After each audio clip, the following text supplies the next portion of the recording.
உயிரை காத்த உண்மை.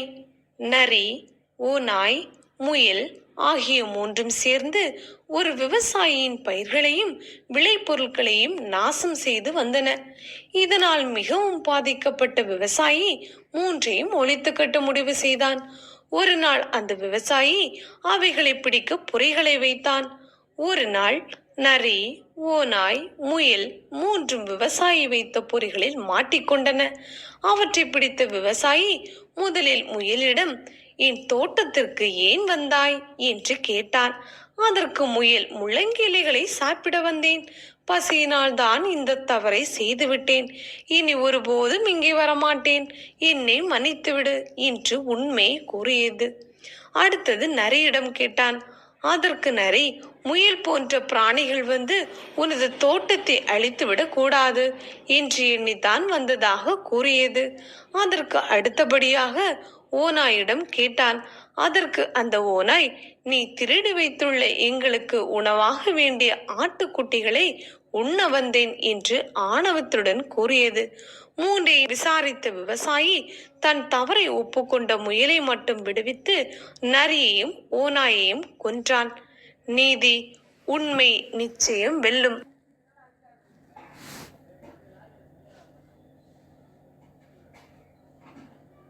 கழுதையின் தந்திரம். ஒரு வியாபாரி உப்பு வாங்குவதற்காக தன் கழுதையை கடற்கரைக்கு ஓட்டி சென்றார். போகிற வழியில் ஓர் ஓடை இருந்தது. திரும்பி வரும்போது கால் தவறி கழுதை ஓடையில் விழுந்தது. தண்ணீரில் உப்பு கரைந்து போனதால் கழுதை எழுந்தபோது சுமையின் கனம் மிகவும் குறைந்திருந்தது. வியாபாரி திரும்பி போய் இன்னும் கூடுதலாக உப்பை தனது கோணிகளில் நிரப்பிக் கொண்டான். வேண்டுமென்றே கழுதை மீண்டும் விழுந்து தனது பாரத்தை குறைத்து கொண்டது. எனவே அது வெற்றிகரமாக கரைத்தது. வியாபாரிக்கு கழுதையின் தந்திரம் புரிந்து போகவே மூன்றாம் முறையாக கடற்கரைக்கு அதை ஓட்டி சென்றான். அங்கே உப்புக்கு பதிலாக கடற்பஞ்சு மூட்டைகளை வாங்கினான். ஓடையை அடைந்ததும் மீண்டும் அதே தந்திரத்தை கழுதை செய்தது. ஆனால் கடற்பஞ்சு தண்ணீரை உறிஞ்சி கொண்டு மிகவும் கனத்து போனது. தான் செய்த தந்திரம் தன் மீதே பாயவே கழுதை 2 பங்கு பாரத்தை சுமந்தது.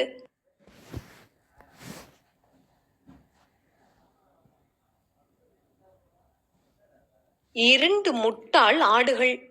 அது ஒரு அடர்ந்த காடு. அந்த காட்டின் நடுவே ஒரு குறுகிய பாலம் ஒன்று ஆற்றின் நடுவில் இருந்தது. ஒரு நாள் அந்த பாலத்தை கடப்பதற்காக 2 ஆடுகள் பாலத்தின் அருகில் வந்து கொண்டிருந்தன. ஒரு ஆடு பாலத்தின் ஒரு முனையிலும் மற்றொன்று மறுமுனையிலும் வந்து நின்றன. அந்த பாலத்தை ஒரே நேரத்தில் ஒருவர் மட்டுமே கடக்க முடியும். இது தெரிந்தும் 2 ஆடுகளும் பாலத்தை கடப்பதற்காக ஒரே நேரத்தில் ஏறி பாலத்தின் நடுவில் வந்து நின்றன. முதலாவது ஆடு, எனக்கு வழிவிடு, நான் செல்ல வேண்டும் என்றது.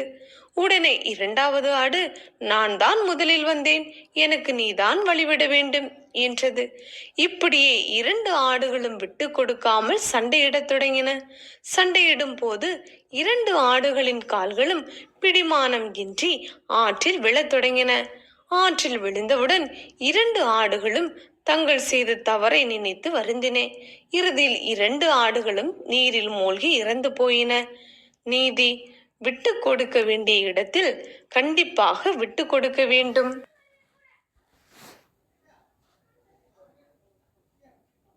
அடிமையான குதிரை. ஒரு குதிரைக்கும் கலைமானுக்கும் இடையில் சிறு பகை ஏற்பட்டதால் அக்கலைமானை ஒழித்து கட்ட எண்ணிய குதிரை ஒரு மனிதனின் உதவியை நாடியது. அதன் வேண்டுகோளை ஏற்ற மனிதன் குதிரைக்கு சேணமும் கடிவாளமும் போட்டான். அதன் மீது சவாரி செய்து கலைமானை விரட்டி பிடித்து கொன்றான். தனது பகைவன் ஒளிந்ததை கண்டு மகிழ்ந்த குதிரை கனைத்தது. தன் எதிரியை ஒழித்த மனிதனுக்கு நன்றி கூறியது. தன் கடிவாளத்தை நீக்கி தன்னை விடுவிக்கும்படி வேண்டியது. குதிரையே, உன்னை விடுவிப்பதா அது முடியவே முடியாது. நான் வசதியாக சவாரி செய்ய நீ எனக்கு மிகவும் பயன்படுவாய். ஆகையால் உன்னை விடுவிக்கவே மாட்டேன் என்று கூறி சிரித்தான். அன்று முதல் குதிரை மனிதனுக்கு அடிமையாக இருக்கின்றது. குதிரையின் பஞ்சம் தீர்ந்தது. ஆனால் அது தன் சுதந்திரத்தினை இழந்து அடிமையாகவே இருக்க வேண்டியதாயிற்று. நீதி: பிறருக்கு கேடு நினைப்பவன் நிச்சயம் கெட்டுப் போவான்.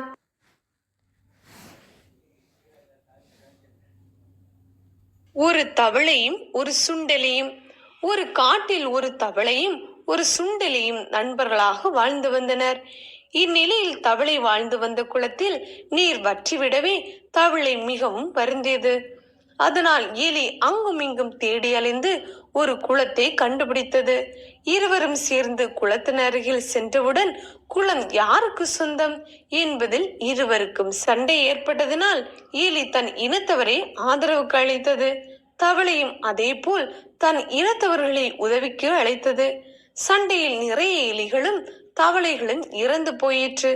இதனை வானத்தில் வட்டமிட்டு கொண்டிருந்த பருந்துகள் பார்த்தன. பருந்துகள் கீழே வந்து சண்டையிட்டு கொண்டிருந்த எலிகள் தவளைகள் மீது பாய்ந்து அவைகளை தமக்கு இரையாக்கி கொண்டன. நீதி: எளியவன் தனித்து இருந்தால் அவனை வலியவன் வெல்வது எளிது.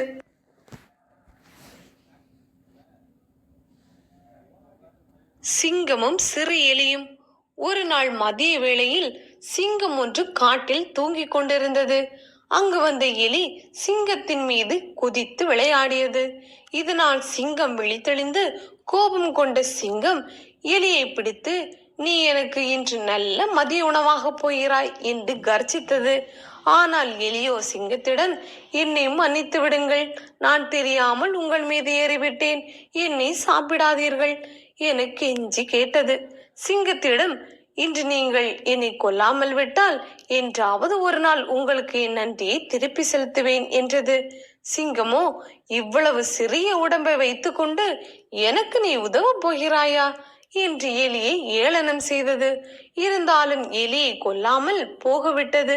சில நாட்களின் பின் சிறிய இறைச்சி துண்டிற்கு ஆசைப்பட்ட அந்த சிங்கம் வேடர்கள் வைத்திருந்த வலையில் சிக்கி கொண்டது. வலையில் அகப்பட்ட சிங்கம் பலமாக கர்ஜித்து அழுதது. அந்த சிறிய எலி சிங்கத்தின் சத்தத்தை கேட்டு அந்த இடத்திற்கு வந்தது. வலையை தன் பல்லினால் வெட்டி சிங்கத்தை தப்பி போக உதவியது. சிங்கம், இந்த சின்ன எலியனை காப்பாற்றி விட்டதே என்று வெட்கப்பட்டு எலிக்கு தன்னை காப்பாற்றியதற்கு நன்றி சொல்லி சென்றது. நீதி: உருவத்தை பார்த்து யாரையும் ஏளனம் செய்யக்கூடாது. உடலில் பெரியவராக இருப்பதால் தான் மேலானவர் என்று ஆணவம் கொள்ளக்கூடாது. சிறிய பலமற்ற ஒருவர் தன்னிலும் பெரிய பலமான ஒருவருக்கு உதவும் சந்தர்ப்பங்களும் வரும். சிறிய துரும்பும் பால் குத்த உதவும் என்பது பழமொழி.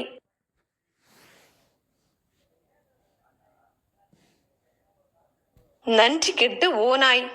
ஒரு நாள் அடர்ந்த காட்டில் ஓநாய் வாழ்ந்து வந்தது.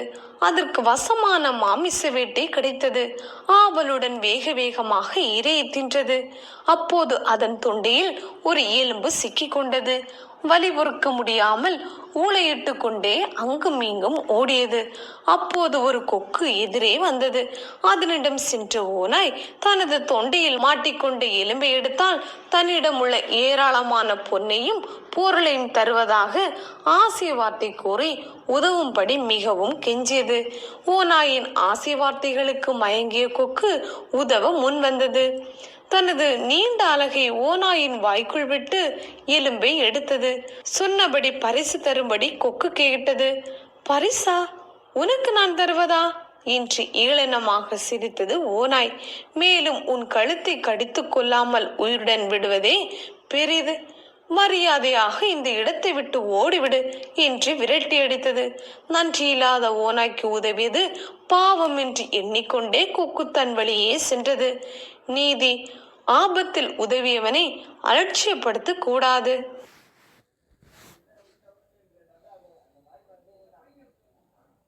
கற்ற பாடம். ஒரு நாள் காட்டில் உள்ள சிங்கம், நரி, கழுதை ஆகிய மூன்றும் சேர்ந்து வேட்டைக்கு சென்றன. அன்று வேட்டையில் கிடைப்பதை சமமாக பிரித்து கொள்வது என்று மூன்றும் முடிவு செய்தன. வீட்டுக்கு செல்லும் வழியில் கொழுத்த கலைமான் ஒன்று அகப்பட்டது. அதனை சிங்கம் பங்கு போட சொல்லி கழுதைக்கு கட்டளையிட்டது.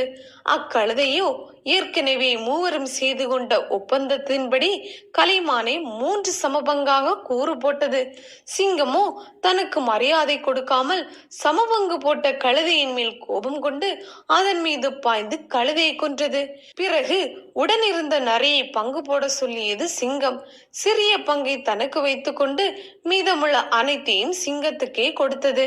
அதனை பார்த்து மகிழ்ச்சியடைந்த சிங்கம், இவ்வளவு பெருந்தன்மையும் மரியாதையும் எங்கே கற்றாய் என்று கேட்டது.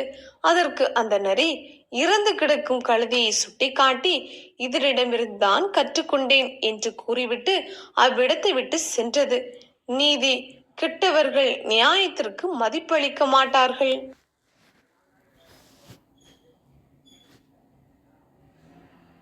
நட்பு வேறு, தொழில் வேறு.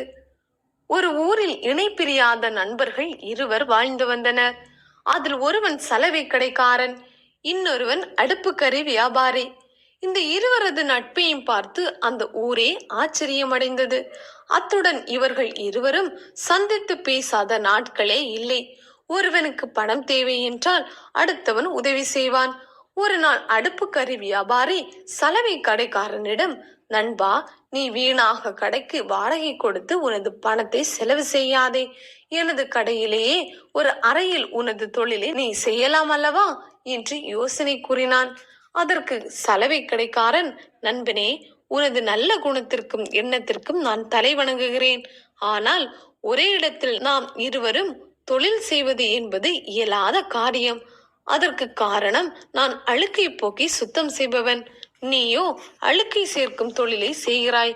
ஆக நீயும் நானும் ஒரே இடத்தில் இருந்தால் நமது இருவரது உழைப்பும் வீணாகும்.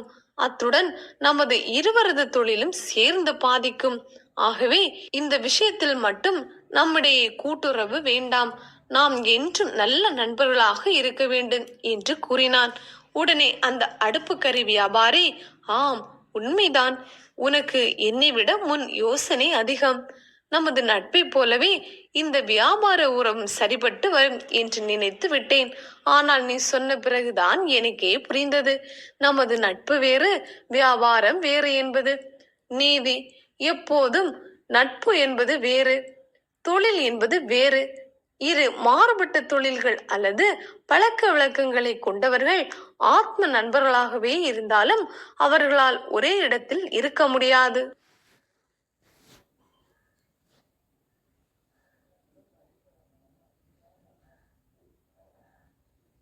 விதியையும் மதி கொண்டு வெல்லலாம்.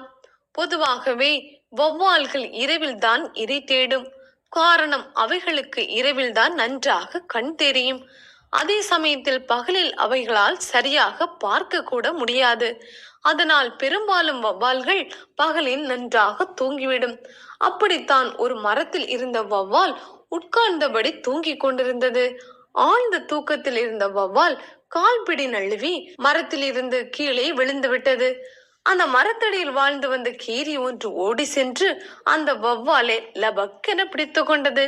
அந்த கீரி வௌவாலை திங்க போகும் நேரம். வௌவால் கண் விழித்தது. கீரியாரே, நான் உங்களை என்ன செய்தேன்? ஏன் என்னை தின்ன பார்க்கிறீர்கள் என்று கேட்டது. அதற்கு அந்த கீரி, உன்னை போன்ற பறவைகள் என்றால் எனக்கு பிடிக்கவே பிடிக்காது. இன்னும் சொல்ல போனால் பறவைகள் தான் எனது முதல் விரோதிகள். அதனால் உன்னை கொன்று ஆசை தீர உண்ணப் போகிறேன் என்றது. கீரியாரே, தாங்கள் நினைப்பது மிகவும் தவறு. நான் ஒரு பறவையே அல்ல. பறவைகள் என்றால் முட்டை போடும், அடை காக்கும். ஆனால் நானோ குட்டி போட்டு பால் கொடுத்து வருகிறேன். அதனால் நான் பறவையும் அல்ல. அதன்படி பார்த்தால் உங்கள் எதிரியும் அல்ல. அதனால் தாங்கள் என்னை தாராளமாக விட்டுவிடலாம் என்றது. உடனே அந்த கீரி யோசித்தது. வௌவால் சொல்வதும் சரிதான். அது ஒரு விலங்கு. நாம் நினைத்ததுதான் தவறு என்ற முடிவுக்கு வந்தது. உடனே வௌவாலை விட்டுவிட்டு அந்த வௌவாலும் நிம்மதியாக சென்று பழையபடி மரத்தில் அமர்ந்தது. சில நாட்கள் நகர்ந்தது. அன்றும் வௌவால் மரத்தின் மேல் தூங்கிக் கொண்டு இருக்கையில் பிடித்தவரை கீழே விழுந்து விட்டது. இந்த முறையும் வௌவாலை அந்த கீரி பிடித்து கொண்டு விட்டது. அந்த கீரி வௌவாலை தின்ன போகும் நேரும். உடனே வௌவால், கீரியாரே, நான் தான் உங்கள் எதிரி இல்லை என்று அன்றே சொன்னேனே, பிறகு இன்றும் ஏன் என்னை பிடித்து கொண்டு விட்டீர்கள் என்று கேட்டது. அதற்கு அந்த கீரி சொன்னது, வௌவாலே, நான் பறவைகளுடன் ஒரு உடன்படிக்கையை செய்து கொண்டேன். இப்போது விலங்குகள் தான் எனக்கு விரோதிகள், அதனால் தான் உன்னை தின்னப் போகிறேன் என்றது. உடனே அந்த வௌவால் மீண்டும் கீரியிடம், கீரியாரே, கீரியாரே, ஒரு நிமிடம் நான் சொல்வதை கேளுங்கள். நான் இதுவரையில் என்னை விலங்கு என்று தவறாக நினைத்து கொண்டிருந்தேன். நேற்றுதான் எனக்கே தெரிந்தது நான் விலங்கு அல்ல, ஒரு பறவை என்று. வேண்டுமென்றால் எனது இறக்கைகளை நீங்களே பாருங்கள். நானும் கூட தரையில் இருப்பதை காட்டிலும் பறவைகளைப் போல வானத்தில் தான் அதிகம் பறக்கிறேன். அதனால் பறவைகளிடம் தாங்கள் செய்து கொண்ட உடன்படிக்கையின்படி நான் உங்கள் நண்பன். அதன்படி பார்த்தால் தாங்கள் இனி தாராளமாக விட்டுவிடலாம் என்றது. வௌவாலின் வார்த்தைகளை கேட்டு அந்த கீரி மீண்டும் யோசித்தது. அதற்கு வௌவால் சொல்வது சரிதான் எனப்பட்டது. அதனால் கீரி வௌவாலை பார்த்து, நீ சொல்வதும் உண்மைதான், பிழைத்து போ என்று கூறி வௌவாலை விட்டுவிட்டது. நீதி, சிலர் எதற்கு எடுத்தாலும் விதி விதி என்று நொந்து கொள்வார்கள். ஆனால் அந்த விதியை கூட மதியால் வெற்றி கொண்டு விடலாம். அப்படிப்பட்டவனே திறமைசாலி. அவனால் எப்படிப்பட்ட ஆபத்துக்களில் இருந்து விடுபட முடியும். இதற்கு இந்த கதையில் வரும் வௌவால் தான் உதாரணம்.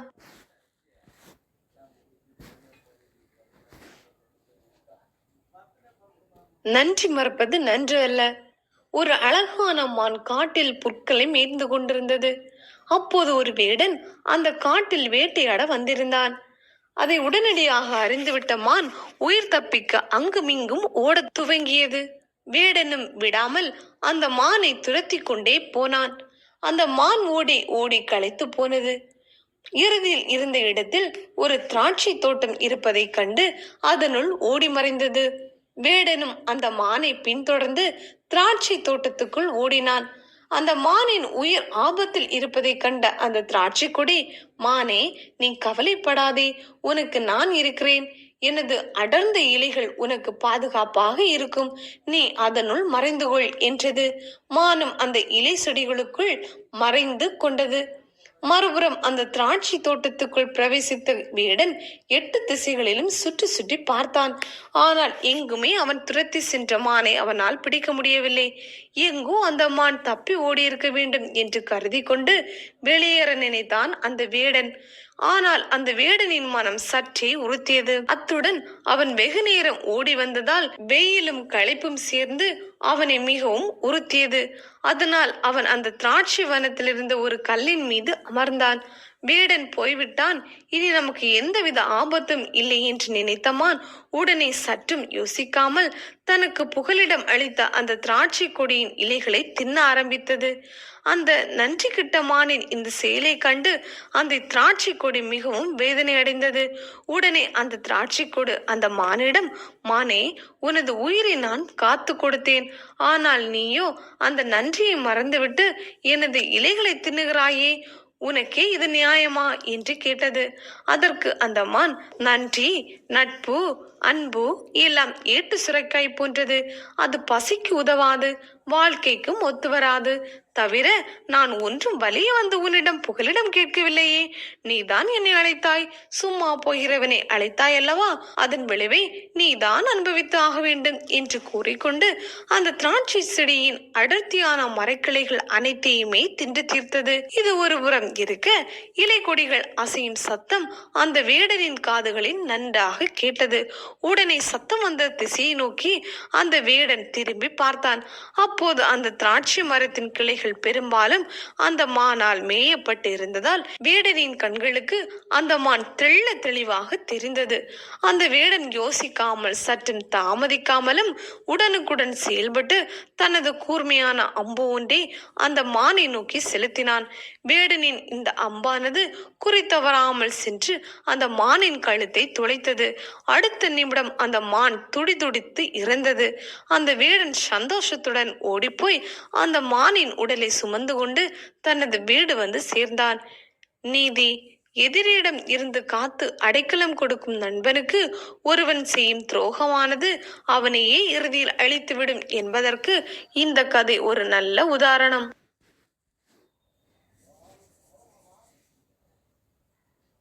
ஒற்றுமையே சிறந்த பலம். ஒரு காட்டில் புலி ஒன்று இரை தேடி வெகு நேரமாக அலைந்து கொண்டிருந்தது. ஆனால் அதற்கு இரை ஏதும் கிடைக்கவில்லை. மதிய வேளை நெருங்கியதால் அந்த புலிக்கு தண்ணீர் தாகம் வேறு எடுத்தது. அதனால் அந்த காட்டில் இருக்கும் ஒரு குளத்தை நாடி சென்றது. அப்புலி அக்குளத்தில் நீர் பருக வந்த நேரத்தில் இன்னொரு புலியும் நீர் பருக அக்குளத்தை நோக்கி வந்தது. இந்த இரண்டு புலிகளுக்கும் இடையே யார் பெரியவன், யார் முதலில் நீர் அருந்துவது என்ற எண்ணம் மேலோங்கியது. அதனால் அவை இரண்டுக்கும் இடையே வாக்குவாதம் முற்றி இறுதியில் சண்டை போடத் தொடங்கின. அந்த இரு புலிகளும் போட்டுக்கொண்ட சண்டையில் அந்த காடே நடுநடுங்கியது. அவ்வழியே பறந்து சென்ற சில கழுகுகள் அந்த புலிகள் அடித்துக் கொள்வதை பார்க்க மரங்களில் ஏறியபடி அவ்விடத்தில் கூடின. பிறகு கழுகுகள் கண்களுக்கு படாதபடி சில காக்கைகளும் அவ்விடத்தில் மேலும் சில மரங்களில் வந்து இறங்கின. கழுகின் எண்ணம் யாதெனில், அந்த இரண்டு புலிகளும் சண்டையிட்டுக் கொண்டு இறந்துவிட்டால் அதன் மாமிசத்தை உண்டு இன்றைய பொழுதை சந்தோஷமாக கழிக்கலாம் என்பதே. அதுபோல காக்கைகளின் எண்ணம் யாதெனில், சண்டை போட்டுக் கொண்டே இருக்கும் இந்த இரு புலிகளும் இறந்துவிட்டால் எப்படியும் கழுகுகள் இதனை கொத்தி தின்று மீதி மாமிசத்தை வைத்துவிட்டு போகும். அதனை நாம் கூட்டமாக சேர்ந்து தின்னலாம் என்பதே. ஆக மொத்தத்தில் இந்த இரு இன பறவைகளின் நோக்கமும் ஒன்றுதான். அதுதான் அந்த இரண்டு புலிகளின் மரணம். இவ்வாறு இந்த பறவைகள் எல்லாம் அந்த இரண்டு புலிகளின் மரணத்தை நினைத்து மனதில் ஆகாய கோட்டை கட்டி கொண்டு இருக்க, தற்செயலாக அவ்விடத்தில் சண்டை போட்டு கொண்டிருந்த இரண்டு புலிகளில் ஒன்று ஆகாயத்தில் நிமிர்ந்து பார்த்தது. அதன் கண்களில் எண்ணற்ற காக்கைகளும் கழுகுகளும் மரத்தில் நின்றபடி தான் இன்னொரு புலியுடன் போடும் சண்டையை வேடிக்கை பார்ப்பதை கண்டது.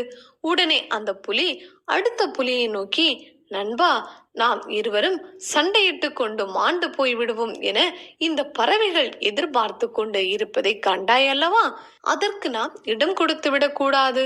மேலும் நம்மிடையே ஏற்பட்டு உள்ள இந்த சண்டை மிக மிக அற்பமானது. அத்துடன் எதிரிகளின் நோக்கத்தை அறிந்த பிறகும் நாம் நண்பர்களாகவும் ஒற்றுமையுடன் இருப்பதே விவேகம் என்று கூறியது. மற்ற புலியும் அந்த முடிவே சரியானது என்று ஏற்றுக்கொண்டது. இவ்வாறு இரண்டு புலிகளும் ஒற்றுமையாக இணைந்தே நீரை அருந்திவிட்டு குளத்தை விட்டு வெளியேறின. இதனால் மரத்தில் காத்திருந்த அனைத்து பறவைகளும் ஏமாந்து போயின. நீதி: ஊரு இரண்டாக உடைந்தால் கூத்தாடிகளுக்கு கொண்டாட்டம் என்பது பழமொழி. அது இன்றைய காலத்துக்கும் பொருந்தும். இரண்டு வல்லவர்கள் மோதிக்கொண்டால் பலர் அந்த சண்டையை எப்படி தங்களுக்குள் சாதகமாக பயன்படுத்திக் கொள்ளலாம் என்றுதான் பார்க்கின்றனர். அதனால் முடிந்தவரை ஒற்றுமையுடன் இருப்பதே சிறந்தது.